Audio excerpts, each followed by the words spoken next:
عائشہ چیخنے لگی، سر پر دونوں ہاتھ رکھ لیے آواز دینے لگی، بھائی بھائی بھائی اپنے کمرے میں کھڑا ہنس رہا تھا۔ عافیہ حیران تھی، اکمل کیا ہوا ہے عائشہ کو، وہ کیوں چیخ رہی ہے؟ اکمل نے ہونٹ پہ ہاتھ رکھا، اس کا جائیداد کا حصہ چاہیے تھا۔ بس وہی دے رہا ہوں۔ عافیہ حیرت سے، اکمل کیا کیا ہے آپ نے؟ اکمل عافیہ کی آنکھوں میں دیکھنے لگا، میری جان، اسے کہتے ہیں اپنے حق کے لیے جنگ لڑنا، اور کہتے ہیں نا پیار اور جنگ میں سب کچھ جائز ہے۔ میں تو اپنی بہن سے پیار بھی کرتا ہوں اور ایک جنگ بھی جاری ہے۔ عائشہ کو پاگل بن کے دورے پڑنے لگے، بازو دیوار کے ساتھ مارنے لگی، چوڑیاں ٹوٹ گئی تھیں، کلائیوں سے خون بہنے لگا، آنکھیں سرخ ہو چکی تھیں، وہ پیاری سی پلکیں، وہ باکمال آنکھیں آنسو بہا رہی تھیں۔ 1 گھنٹے کی مسلسل قیامت کے بعد بے ہوش ہو کر گر گئی۔ کمرے میں سب کچھ بکھر گیا تھا، ساری رات وہ زمین پر پڑی رہی۔ صبح بھائی اٹھا، عائشہ کو بیڈ پہ لٹایا، جلدی سے پانی میں میڈیسن ملائی، پھر وہ زہر اس کے سینے میں اتار دیا۔ اس نے چند گھونٹ بھرے ہی تھے کہ پھر تڑپنے لگی، دماغی توازن کھونے لگی۔ عافیہ عائشہ کی طرف دیکھ کر، یہ کہیں مر تو نہیں جائے گی نا اکمل؟ سخت لہجے میں بولا، نہیں مرے گی، بس تو اس کا خیال رکھنا، میں کمرے کو باہر سے لاک لگانے لگوں، چاہے کچھ بھی ہو جائے دروازہ نہیں کھولو گی تم۔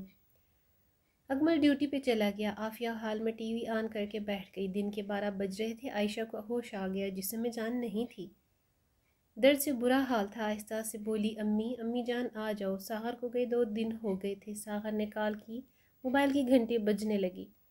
موبائل بیڈ پہ پڑا ہوا تھا تو بیٹری بالکل ختم ہو چکی تھی۔ ساغر غصے میں تھا، حد ہو گئی، عائشہ کب سے فون کر رہا ہوں، کیوں کال اٹینڈ نہیں کر رہی؟ عائشہ فون تک پہنچنا چاہتی تھی لیکن ہلنے کی بھی طاقت نہیں تھی، کچھ ہوش تھا کچھ مدہوش تھی۔ تھوڑی سی ہمت کر کے اٹھی، موبائل اسکرین پر لکھا آ رہا تھا، انکمنگ کال مائی لائف۔ ساغر کا فون تھا، آہستہ سے بولی۔ ساغر ہاتھ بڑھایا، زمین پر گر گئی، موبائل فون بند ہو گیا۔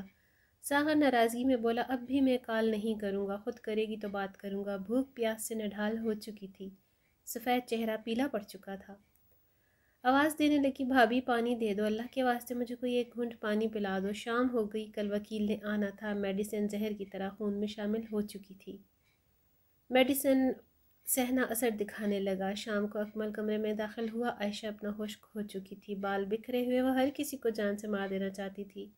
ہر دکھائی دیتا شخص اسے اپنا دشمن لگنے لگا، کبھی زور زور سے ہنسنے لگتی، کبھی ڈر کر سہم جاتی۔ اکمل قریب ہوا تو چاقو جو کمرے میں پڑا تھا اس کے ساتھ اکمل پہ حملہ کر دیا۔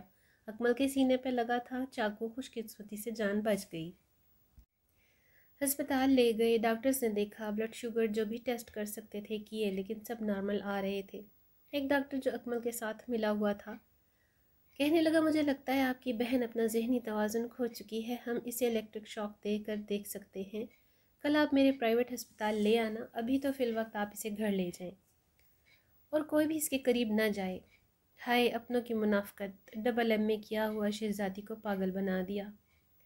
عائشہ کو ویل چیئر پر بٹھایا، گھر لے گئے، نیند کی میڈیسن دی، عائشہ سو گئی۔ دوسرے دن وکیل آیا، ساتھ کچھ رشتہ دار بھی آئے، ساغر کی ماں بھی آئی۔ دیکھا عائشہ بے حال سی بیڈ پہ لیٹی ہوئی تھی۔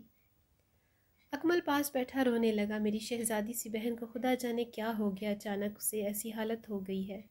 ساغر کی ماں تڑپ گئی، میری عائشہ بچی کیا ہو گیا، دیکھ تیری خالہ آئی ہے، آنکھ کھول میری بچی۔ عائشہ کے کان میں خالہ کی آواز پڑی، آنکھ کھولی، خالہ کو سامنے دیکھا، بھائی پاس بیٹھا رو رہا تھا۔ خالہ میری جان، میری بہن کو کیا ہو گیا ہے، دیکھو نا خالہ، میں مر جاؤں گا اپنی بہن کے بنا، میں لعنت بھیجتا ہوں اس دولت اس جائیداد پہ۔ وکیل صاحب آپ لکھیں، میں سب کچھ اپنی بہن کے نام کرتا ہوں۔ وکیل آہستہ سے بولا، سر جب تک آپ کی بہن مکمل ٹھیک نہیں ہو جاتی تب تک یہ بٹوارہ نہیں ہوگا۔ عائشہ بھائی کا شیطانی چہرہ دیکھ رہی تھی، نظریں گھما کر خالہ کی طرف دیکھا، آنکھوں سے آنسو بہنے لگے، بتانا چاہتی تھی، خالہ مجھے مرنے سے بچا لو، مجھے اپنے ساتھ لے جاؤ، بھائی اور بھابھی مجھے بہت درد دیتے ہیں، خالہ آج 3 دن ہو گئے ہیں بھوکی ہوں، لیکن کیسے کچھ بتاتی، بولنے کی طاقت تھی نہ ہلنے کی، پلکیں بھیگی ہوئی تھیں۔ عافیہ عائشہ کے سر پہ ہاتھ رکھ کر بولی، میری لاڈلی سی بہن جلدی سے ٹھیک ہو جاؤ، تم تو میری جان ہو۔ عائشہ خالہ کے سر پر ہاتھ رکھ کر بولی، بیٹی دیکھ، اتنا پیار کرنے والا تیرا بھائی بھابھی تیرے پاس ہے، تیری خالہ ہے، کیوں ایسی حالت بنا لی تم نے؟ خالہ نے اکمل سے کہا، میری بچی کو سب سے اچھے ڈاکٹر کو چیک اپ کرواؤ، اور اکمل خالہ کی طرف دیکھ کر بولا، خالہ کل جانا ہے، بہت قابل ڈاکٹر ہیں ان کے پاس، میری بہن ٹھیک ہو جائے گی۔ وکیل اور سب لوگ چلے گئے، خالہ بھی چلی گئی۔ خالہ نے بہتر سمجھا کہ ابھی ساغر کو عائشہ کے بارے میں کچھ نہ بتایا جائے، پریشان ہو جائے گا۔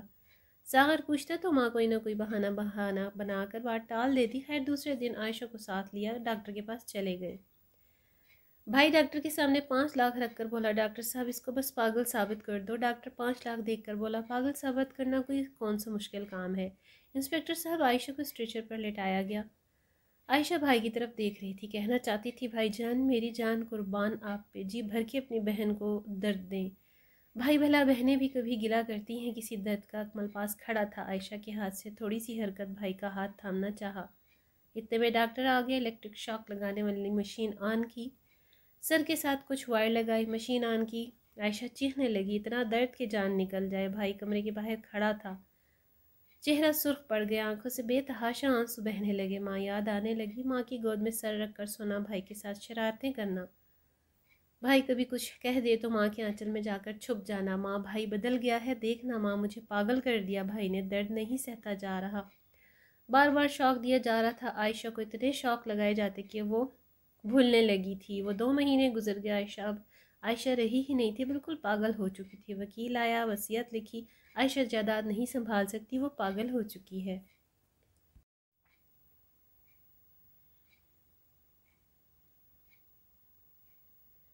इसलिए सारी जायदाद का मालिक अकेला अकमल है। डॉक्टर्स ने सर्टिफिकेट बना दिए, आयशा पागल हो चुकी है।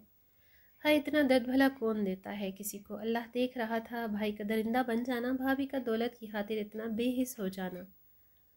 आयशा को जंजीर के साथ जकड़ दिया गया, सर के बाल काट दिए, वो डबल एम में पागल कर दी गई। अकेली बैठी बातें करती, मैं खाना नहीं खाऊंगी, मैं बस बाहर खेलने जाना है मुझे। दोस्तों के साथ कमरे में कैद थी। खाला मिलने आई, वो अब कहाँ पहचानती थी किसी को। खाला देखकर रोने लगी, मेरी बच्ची ये क्या हो गया है। आयशा क्या जाने कौन अपना कौन बेगाना है। बस जैसे ही अकमल सामने आता डर जाती, चीखने लगती, दर्द होता है, गंदे हो तुम, इतना दर्द देते हो, बिजली लगाते हो, मैं अम्मी को बताऊंगी, ये गंदे हैं, मुझे करंट लगवाते हैं। कमरे में बैठी जंजीरों से जकड़ी हुई अलमारी में नावल पड़े हुए, मोबाइल फ़ोन बंद हो चुका था। 2 साल गुजर गई। खिड़की के पास खड़ी होकर ज़ोर ज़ोर से हंसने लगी, परिंदों से बातें करती, मुझे बाहर निकालो यहाँ से, मैं भी उड़ना चाहती हूँ। भाई ने घर चेंज कर लिया, इस घर में अकेला आयशा को बंद कर दिया। सुबह शाम आता, खाना देकर चला जाता। वो 25 साल की लड़की ख़त्म हो गई, खाक हो गई। ज़िंदगी के 3 साल इस कमरे में बंद गुजर गए। मोहल्ले वाले सब जानते थे इसके भाई ने बहुत बुरा किया है बेचारी के साथ, लेकिन भला कौन कुछ कह सकता है। अकमल बहुत बद और बुरा इंसान था। बहुत बुखार था। आयशा को भाई आया, खाना देकर जाने लगा। आयशा को कुछ कुछ याद था, आवाज़ दी, भाई। अकमल ने मुड़कर देखा, अकमल के चेहरे पे जख्म का निशान था। आयशा प्यार से बोली, भाई मैं मुकम्मल पागल नहीं हूँ, आप मुझे अब मेडिसिन ना देना प्लीज़, बहुत दर्द देती है वो मेडिसिन। मैं जंजीर से बंधी यूं ही खामोश मौत का इंतज़ार करूँगी।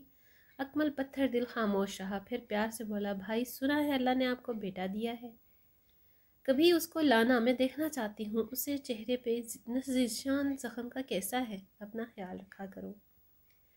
हाय बहनों की इस मोहब्बत पे सदके अकमल जिंदा दरिंदा सिर्फ दरवाज़ा लॉक करके चला गया। सागर अमेरिका से वापस आया, उसे माँ ने सब कुछ बताया। आयशा पागल हो चुकी है, उसको अब दुनिया की कोई खबर नहीं। सागर चीखने लगा, अम्मी 3 साल में पूछता रहा, आपने कभी मुझे सच नहीं बताया, क्या हुआ है मेरी आयशा को। सागर जल्दी से आयशा के घर की जानिब पढ़ने लगा। घर के सामने कार पार्क के दरवाजे पर लॉक था। काफ़ी टाइम वहाँ रुका। इतने में एक शख्स गुजरा, उसने सागर को पहचान लिया।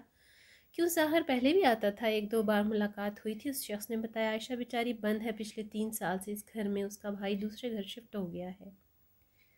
सागर दीवार फैलाकर घर में दाखिल हुआ। आयशा के कमरे की जानिब बढ़ा, दरवाज़ा बाहर से लॉक था। दरवाज़ा खोलकर सामने जान से प्यारी आयशा बेड पे सोई हुई थी। सागर तड़पने लगा, बाल कटे हुए, जंजीर से जकड़ी, चेहरा मुरझाया हुआ और दर्द से बेहाल। आयशा का हाथ थामने लगा, फिर ख्याल आया, कसम खाई थी निकाह से पहले हाथ नहीं लगाऊंगा। आयशा सुई को कहाँ खबर थी, जिसे 3 साल आवाज़ें देते रही वो सांस के करीब आ चुका है। सागर कुछ लम्हे बैठा रोते चला गया। जैसे ही कार के पास पहुंचा, आयशा की आंख खुल गई। महसूस हुआ मेरा सागर आया है। खिड़की के पास से देखने लगी, सागर कार में बैठ रहा था। आवाज़ सी सागर, लेकिन सागर चला गया। रोने लगी, सागर आ जाओ, अब मैं थक गई हूँ, भाई ने अगर मुझे मेडिसिन दी तो मैं फिर भूल जाऊंगी तुझे। घर आया, बहुत उदास था। माँ ने कहा, बेटा वो डॉक्टर अफशान तुम्हारी दोस्त, उसके अब्बा आए थे रिश्ता लेकर। आयशा बेचारी की किस्मत में नहीं था मेरी बहू बनना। अफशान से शादी कर लो। सागर खामोश था, रात भर जागता रहा। उधर आयशा तड़पती रही, अब मैं नहीं सोना, कहीं फिर सागर आकर चला न जाए। माँ ने ज़बरदस्ती अफशान का रिश्ता को हाँ कर दी और शादी की डेट भी फिक्स कर दी। सागर तड़पने लगा।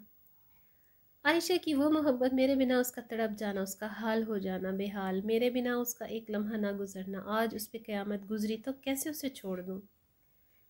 मेहंदी की रात थी। सागर आयशा के घर गया। दरवाज़ा खुला हुआ, पागल सी सुर्ख आंखें बेहाल से सागर की तरफ देखने लगी। आंसू बेतहाशा गिरने लगे। आहिस्ता से बोली, सागर तुम आ गए, पिछले 4 दिन से जाग रही हूँ सागर। आयशा के करीब हुआ। आयशा मुझे पहचान सकती हो? आयशा कांपती आवाज़ में बोली, सागर सिर्फ एक मेरे पागलपन में तुम ही तो याद थे। सागर तड़प उठा, सब कस्में भूल गया। आयशा को सीने से लगा लिया। आयशा, मैं बेवफा होने वाला था तुमसे। आयशा, ये सब। सागर को चीख चीख कर सब कुछ बताने लगी। सागर का खून खोलने लगा। जंजीरें खोली, हाथ थामा, साथ ले आया। अकमल की तरफ जाने लगा। अकमल के घर के पास पहुंचा। आफिया खाना बनाने के लिए किचन में गई। इतने में कुछ लोग आए, घर में दाखिल हुए। आफिया और अकमल को दर्जनों गोलियां मारकर फरार हो गए। शायद पुलिस की वजह से अकमल की किसी के साथ कोई दुश्मनी थी। वो दोनों अपने अंजाम को पहुंच गए। सागर और आयशा ने शादी कर ली। सागर की बाहों में वो अपना हर दर्द भूल गई। खाना काबा के सामने वो अल्लाह के सामने बैठी रोने लगी। या अल्लाह, किसी भाई को इतना दरिंदा ना बनाना। वो अपने ऊपर गुजरी क़यामत अल्लाह के सामने रो रो कर बताने लगी। सागर ने हाथ थामा, सीने से लगा लिया। हर बुराई का अंजाम दर्दनाक है। खुदा के लिए अपनी बहनों का मान बने, ना कि जायदाद और चंद रुपए की खातिर दरिंदे बन जाएं। बहनों को बहुत मान होता है अपने भाइयों पर।